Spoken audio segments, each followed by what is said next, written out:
నువ్వు నిజంగా రైతు బిడ్డవైతే ఒక్కసారి గుండె మీద చేయబెట్టుకుని ఆలోచన చెయ్యి.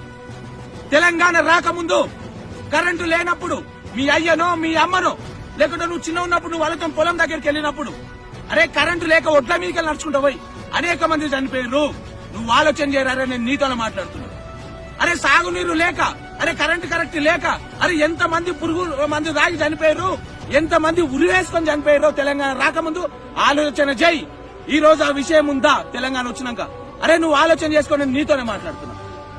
అరే ఓటు వేసే ముందు బాధ్యత లేదా నీకు? ఈ దేశ పౌరులను మర్చిపోయినావా? ఎవడో వచ్చి రెచ్చగొడితే నువ్వు రెచ్చిపోయి పిచ్చి కుక్కలెక్కలు తిరుగుతున్నావు. వన్ స్వార్థ రాజకీయం రాది. అరే తెలంగాణలో ఉన్నటువంటి ఏ ఒక్కరిని అడిగిన చెప్తారా కేసీఆర్ కంటే గొప్ప నాయకుడు ఈ దేశంలో లేడని? నీకు తెలియదా? నీకు సోయి లేదా? నువ్వు తెలంగాణలో లేవా? లేక నువ్వు ఈ దేశంలో లేవా? అరే నువ్వు గుండె మీద చేయబెట్టుకుని ఆలోచన చేయి.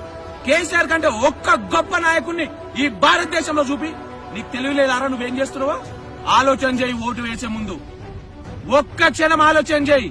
జన గణ మన అది నాయక జయ అని చెప్పి గుండె మీద చేయి పెట్టుకుని ఆలోచన చేయి.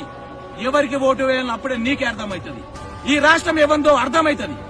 ఈ వీడియో చూస్తున్నటువంటి మిత్రులు మీరు మీ గుండెల పైన చేపెట్టుకుని ఆలోచన చేస్తారని కోరుకుంటూ, ఎవరికి ఓటు వేస్తే మంచిగుంటుందో మీకు తెలుసు, మీరు ఆలోచన చేసుకుంటారని ఆశిస్తూ, జై హింద్, జై భారత్, జై తెలంగాణ.